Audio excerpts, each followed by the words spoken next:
Before we get started here, this is not a spoiler-free review, so if you don't want to be spoiled about any of the endgame stuff, I suggest you jet on out of here right now and come back later to hear my opinion.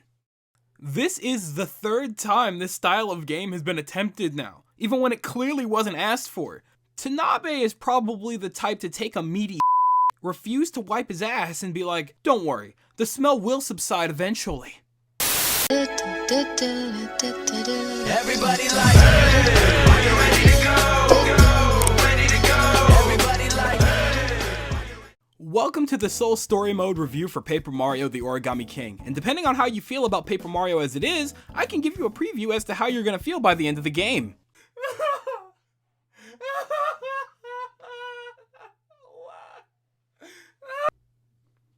Yeah, I hope you're not expecting the happiest review on earth here. If you know me, you know that Paper Mario has become a fairly important series to me. 64 and Thousand Year Door are games that I would look forward to playing in the morning, and the first time I played those was in high school, which was only like 4 or so years ago, so for a series to have an effect on me like that at the time was very rare. Nowadays, I can barely make it through a game without a few solid breaks in between. I'm getting old. I played Super Paper Mario first, so finding out the first two games in the series were RPGs, my favorite genre, had me ecstatic. So, as a more recent fan of the series, I was very excited for any and all news that came in for Paper Mario. For a little while. See, not even a month after I finished Thousand Year Door in 64, I kind of played them backwards, kind of weird but cool experience, we got a Nintendo Direct. And in that Direct, we got news regarding Color Splash. I was like, whoa, new Paper Mario game, sick! I knew my friend was an even bigger fan of the series, so the first thing I did was talk to him about it, and his first words were along the lines of, ew, it looks like Sticker Star. I was like, what in the f is Sticker Star? I looked up a ton of reviews, watched a ton of gameplay, and was absolutely appalled. I could not believe not only the shallow gameplay and boring story, but the absolutely outraged fanbase tearing that game a new asshole. You know what? I actually fully believe and understand that last part, which is why I never picked that game up. When Color Splash came around, I felt like I had seen everything already. The story was linear sounding, and while the game itself looked kinda pretty, the overabundance of regular Toads just didn't do it for me. Any interesting characters were just removed, and now, even in the spin-off, our final boss was none other than Bowser. Again. Phenomenal. So yeah, that one was an easy pass for me too. A couple years passed by, everyone is still clearly unhappy with how things went, and still somehow managed to hold out some hope for another good future Paper Mario title. Boom, bitch! The Origami King was dropped in shadow-like fashion, set to release within just a couple of months. Everyone was mildly impressed. Actually, if anything, everyone was just skeptical the moment they showed the possibility of a decent plot and the pretty-looking, origami. We were on lookout for anything that might make this game some sort of redeemable from the previous two entries. Something that would finally let us believe that the devs heard us beg and plea for the next title to be something better than what it has been for the last decade. Oh, I'm sorry. Were you expecting positive results? Oh, you cute little dummy. It's a little too soon to put my feelings out there right now. I can't go into more detail about this without blatantly putting out my feelings about the entirety of the game, which is something I don't want to do until a little later in the video. So stick around and I'll give you all you need to know about this game. So, what's up with Paper Mario The Origami King? On the off chance that you don't know what it is and you're here because you didn't plan on playing it yourself, and you skipped the intro because you don't care about spoilers and just want to know my feelings about this game, props for your honesty. That means you're a sick mother like me, and you like to see people upset on the internet. I 100% respect your decision. You've earned a rundown on the game. Check this out. Mario and Luigi are yet again invited to an event in Toad Town, more specifically at Peach's castle. Once inside, they are immediately trapped. Luigi, wanting to be useful, makes his way to find the key to the castle because he just knows we're gonna need it. Bam! All of a sudden, an origami Princess Peach makes herself present and starts asking too many goddamn questions, then sends us to the underground. Once we arrive, a group of origami versions of Bowser's minions lead the gullible regular paper ones outside the room, leaving Mario alone. He begins to hear a voice speak to him, asking him to remove them from a dark place. After a little bit of searching around here and there and growing some big ass arms, we rip the wall a new one and reveal our new partner, Olivia. A very innocent fold of origami. We roam the dungeon and come across a folded Bowser. He watches as his crew is viciously turned into origami. They pull him down and make their way to the top of the castle. They are confronted once again by an Origami Peach who is accompanied by a suspicious origami Shy Guy. After some more battle introduction, we come to find out that the Shy Guy is actually the cause behind these acts, the self-appointed Origami King, Ollie, Olivia's brother. He then has the entire castle lifted up into the sky by 5 different colored streamers, sending Mario and everyone in different directions. Mario and Olivia make it their mission to find all of the streamers and stop Ollie's evil doings. You know, before typing that out, I thought it would take a lot longer to explain. Okay, I'm glad it didn't. Moving on! Let's jump into things by talking about the characters. Really, there's not much to speak on when it comes to them though. Besides our big man Mario, his mostly absent brother Luigi, corrupted Origami Peach, who is also not present much now that I think about it, and I guess Bowser. The only real characters worth mentioning are the Origami siblings themselves, Olivia and Ollie. Olivia serves as your partner throughout this journey. She can be pretty dumb and a little annoying sometimes, but she's always looking at the upside of everything, making the best out of any situation the best way she knows how. She can be very helpful when you're lost or if you need help during a fight or anything like that. So, you know, she's not the worst partner.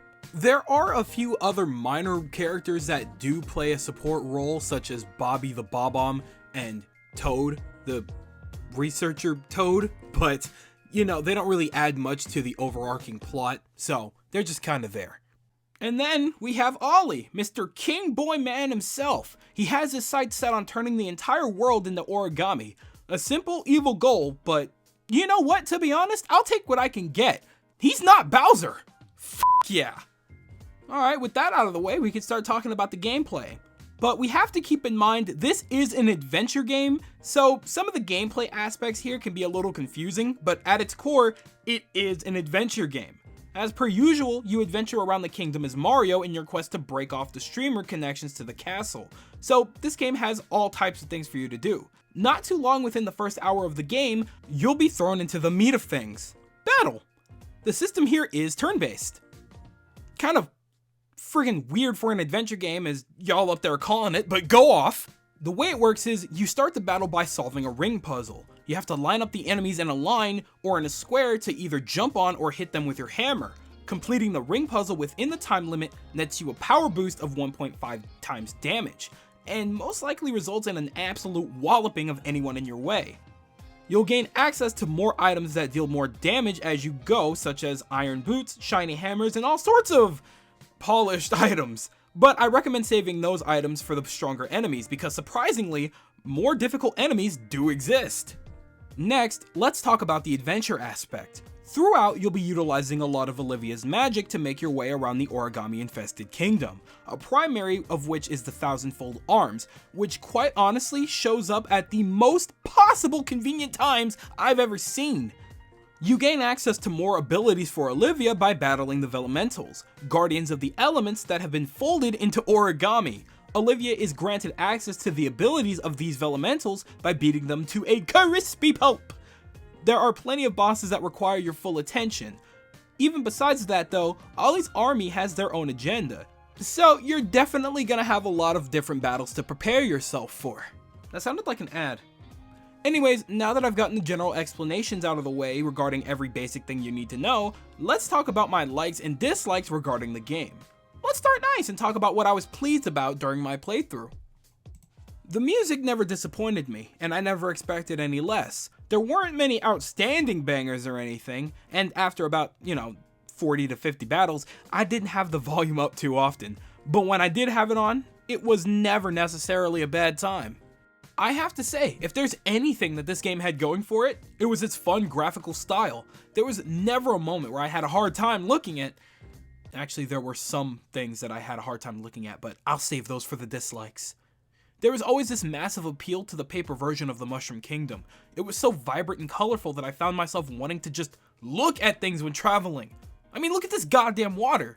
Paper water has no business looking that scrumptious. I was also actually really intrigued by the battle system. I like the concept a lot. In a way, it did do its job of making its battle system better and more engaging, and not making the regular attacks limited from the get-go made it more like a true RPG. Oh, we're gonna come back to that last comment later, don't you worry. Solving puzzles did eventually get pretty intense, and I found myself actually thinking an attempt to solve them all in one go to body my opponents. Using the items were satisfying too. You could tell that the enemies were getting stronger as you progressed, and at some point, I wasn't even using the regular boots and hammer anymore. I resorted to pretty much only items. I hope an idea like this one is revisited in the future. The boss battles were easily the biggest highlights of the game. Utilizing the ring system to make a path to the bosses each round was honestly genius. I look forward to the boss battles every time I felt myself nearing one because I knew there was always going to be some crazy spin on the battle that made me think each round. And they usually gave us an excuse to use the last new elemental power that we obtained prior, and those were pretty damn satisfying to use. They did always usually end the same way with the 1000-fold arms, but they did do something kind of different with them each time, so that was cool. I've gotta say, the writing did have its moments. There were actual times where I was audibly laughing, as opposed to the pity chuckle that games usually get out of me. As a Mario game, the writing wasn't deep or anything, but that's just about what I expected. It almost made the search for all of those damn toads worth it. And for once, the final boss wasn't f***ing Bowser! For once! No matter what the game was when it came to Mario lately, the final boss was always Bowser. I literally can't think of the last game where Bowser wasn't the final boss, besides maybe Bowser's Inside Story, ironically. It was kind of refreshing, and quite honestly, I loved having Bowser as a partner as opposed to an enemy. Makes you remember that he's actually a great character, and a phenomenal father. Well, that just about does it for, my overwhelming likes. But with that, we finally come to the negatives of the video. If you're a big fan of the game, this next part may be a little hard for you to hear. So do what you must to bear with me as we trudge through the tragic downfalls of this game.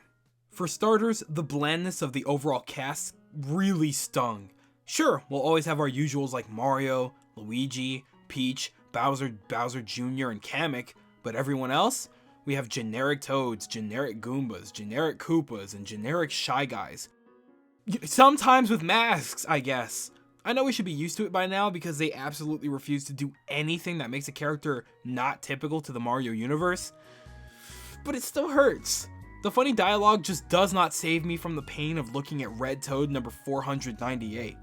Can't really count the elementals either, since not only are they completely void of any personality, but they were just there to serve as power-ups. So really, the only real new, relatively interesting standout characters were the Origami siblings themselves, which is sad considering how temporary they were. Speaking of lazy designs, remember when I said there actually was something that was hard to look at? The bosses! No, not the elementals, those were actually badass. I'm talking about all these army of arts and crafts. This is probably the strongest what the f*** Nintendo moment I've ever had. They were so bent on not creating any more new characters that they resorted to using things such as a box of colored pencils, a roll of tape, a stapler, and a pair of scissors. That doesn't even make sense! Since when the hell has origami ever required tools?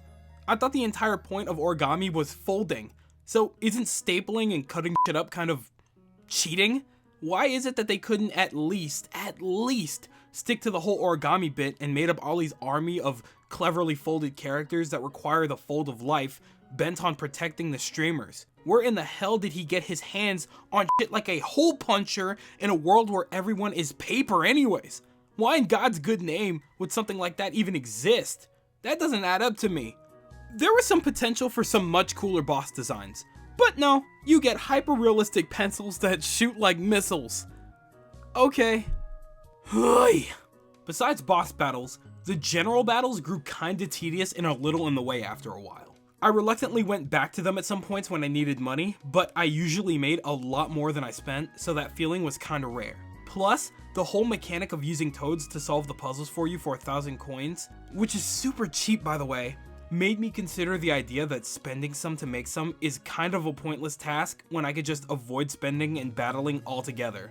Like I said, the style of battle is cool, but over time, if I could avoid spending that much money and brain power so I can make it to the next important battle, I would. Speaking of throwing things away, items were so throwaway it's not even funny. I used a lot of some of the strongest weapons in the game on generic enemies a lot of the time because they were just so expendable that having the items never felt special. I just kind of tossed them when I felt like I needed a little extra damage. Kind of sad when you get the strongest item in the game from a random question block and your only reaction is, huh, cool. With all that money, why couldn't we hire a blacksmith toad to do some upgrades on the generic weapons instead of just buying items? Probably would have had more of a reason to save that guap, but I digress. Sparkle shoes, go! I personally believe that the Vellumentals were still underutilized when it came to battles. In a way, I can't be mad at how they did things with the whole button on mechanic for bosses. That made sense, but for regular battles, we couldn't even use them half the time, which sucks. Those powers were awesome. I would have loved it if there was some kind of meter that we could build up so we could use it in battle whenever we pleased, as opposed to random scripted battles, sometimes having one of the ability rings beaten out of them. Hell, not even just that. The 1000-fold arms would have been cool to use as an ability too. Like sweeping the entire ring and knocking enemies over, or punching a row of enemies back to back and knocking them out with the busted damage it would probably do. Like, why not? If we're gonna be overpowered anyway, at least let us have fun when we want. Easily one of my biggest issues is with the story itself. At first, it was fine. Going on a quest to stop Olivia's evil brother from turning the world to origami makes sense for a plot. That's all good and dandy. Here's my issue though. That sentence right there is legitimately as deep as it goes. There's really no lore to damn near anything, and when something did pop up that could potentially have real lore, it's not really explained at all. Why the f*** was that pyramid underground? The very minimal lore that I did look forward to was regarding Olivia and Ollie. Like, where they came from, why they ended up the way they did, and maybe a way to convince the king to maybe calm down a bit. Not only did we find out about any and all of their lore by mid-game, it was incredibly disappointing. The house that they were both folded in was just owned by some random toad that knew some kind of secret technique called the Fold of Life. Did y'all yawn during that last sentence? Yeah, I know I certainly did. He just wanted to use them for his visual project for the upcoming Origami Festival. Wanna know the worst part? Ollie was angry at this toad for scribbling on his body, so he decided to turn all toads into origami. It was just racism all along. I can't believe it! So by that point, I was already more or less fed up with the story and began grinding to finish the game out of obligation. But his reason for doing everything was just so stupid, I wasn't even satisfied whooping his dumb ass. Even afterwards, he was just like, oh, those were nice words? Might be. Anyway, use these cranes to make a wish. This ending was not simply shit out. Someone reached into the asshole of the head writer and plopped this on the presentation table. The only reason I can imagine that they took this route was because they had nothing else to roll with because of their rules. So here's what we got. I'm sorry, but disappointment would be an understatement. Oh, and to top it off for you, it basically ends the exact same way as Color Splash. Olivia sacrifices herself by granting the wish of having her brother's folds undone all over the kingdom, herself included. They have a party and dramatically watch things around them in a slow and dramatic fashion while reflecting on this previous journey. And that's just it. See, in this case, it's a little ironic that the head developer himself was the one that told us through interviews that he only wants to try new things. So why does this game damn near end the same exact way as your previous game? Y'all just know how to hit the right nerves sometimes, huh? Moving on to my final opinion here, I have to say, there's a lot of promise and attempt with this one. From its pretty overworld to its fun writing, it's not hard to agree that this game is definitely a big improvement from the previous two entries. Which sucks, because you could tell with this that there was so much potential that was just brutally squandered. The rule sets that they had told us about during the interviews were shown off clear as day. In my eyes and in the eyes of a lot of others, this was Nintendo's best chance to finally revitalize the series that a lot of people loved so much growing up, and they just threw it to the wind. The best way I could put it is, this game attempts desperately to be something that it's not, while somehow attempting to force the idea that it's better. Actually, you know what, that last part might just be me being dramatic. I really tried not to let the 1000-year-door fanboy in me come out at all for this review, but there was a little bit of them that was bound to come out during this review. Anyway, tragedies aside, Paper Mario the Origami King is, through and through, a game for newcomers to the series, and I can only recommend it to those who are interested in it and haven't played any of the other games prior.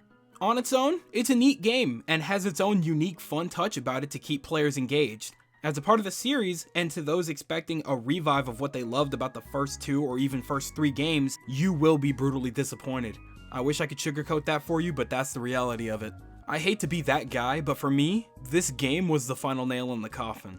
Really opened my eyes to how the head writers here operate, and to the realism that this is what Paper Mario is now. An experiment. Phase 3 of a series of tests being conducted to find out what new direction to take this spin-off. They will not go back, only forward. And they've heard the moans and groans, and it clearly hasn't gotten anyone very far. That simply won't help anybody anymore. This game was definitely the first step in a better direction. Y'all don't want to make the games RPGs anymore? That's fine. But at least with this line of games, make sure you listen this time so that the newer fans of the series are able to enjoy the future entries. There was a lot that took away from my experience. The build up to constant tedious wannabe RPG battles, no unique characters, and a story that drops off halfway. Those few things really hurt my time with the game, and it was enough to remind me why I passed up the previous 2 games. It really sucks that I believe that my purchase was more of a mistake than a new experience. I really did try to do my best to go in with an open mind, and for a short time, I was enjoying myself. But once I knew all I needed to know regarding the story, things just kind of fell apart. I was only obligated to finish due to that fat $60 that I spent that I know I'm not going to get back. Not to mention the absolute lack of replayability. For people like me, this is a one and done kind of deal. Unless you're a content creator who lost all the gameplay footage due to computer problems, so you had to go back through a fat chunk of the game a second time to recover some things that you need, but again, that's out of obligation only. Going by the numbers, if we're giving it a score out of 10, I'd give it a 5.5 out of 10. A solid one-time playthrough with a linear storyline and an underutilized battle system that's flawed solely due to the fact that it becomes tedious since they don't help you grow anything besides your pockets. One day, I hope they make up their minds and decide which route to take instead of giving us some half-adventure, half-RPG amalgamation that tries too hard to satisfy both ideas. As of now, I can safely say I am no longer on board with Paper Mario as a series. It's gone in a direction that I'm just not with anymore, or at the very least, not to the point of spending $60 on day one. But y'all know Nintendo, that price tag ain't going nowhere. Well, I hope you've all enjoyed my review for Paper Mario the Origami King. This half-assed wannabe RPG has gotten me in the mood to play a full-assed RPG. Now, if you'll excuse me. Holy moly, what? What? You made it to the end of the video. That's a solid applause from me, and a big thank you for watching. Put a lot of time into this one. Unfortunately, because of the computer problems that I had, this video came out a lot later than it should have. It came out like a week late, as opposed to the Sunday it was supposed to come out. It came out on a Tuesday. That's just all types of wrong. But it is what it is. I hope you guys enjoyed it. I want to thank you guys ever so much for watching. I truly do hope you enjoyed. And, I want to hear what your guys' thoughts are regarding Paper Mario the Origami King, because this isn't the worst game that I've ever played or anything like that. I probably do make it sound like that in my dislikes portion, but that's really not the case. It's just the weakest Paper Mario game that I've played. Not the worst game of all time or anything. If you want to get into it and you do find it, enjoyable, and you see a lot going for this game and you think you're going to enjoy it, please, by all means, go enjoy the game. Do you, Chief? This is just my general feelings on the game. You don't have to share my opinion. In fact, I want to know if y'all have differing opinions. I want y'all to, tell me what it is you like about this game that is just as good, if not better, than the previous games, or, something like that. Or, if you do think it is worse, tell me why. I want to know. I want to have a conversation with you guys. But on that note, I'm gonna jet on out. Got some work to do. So I'll talk to y'all later. Thank you guys ever so much for watching. I truly do hope you enjoyed. Do me the greatest favor of dropping a like and a comment, and consider subscribing for more content just like this. And I'll be seeing you guys in my next video. Do me the greatest favor of taking good ass care, and I'll see you all next time. Bye!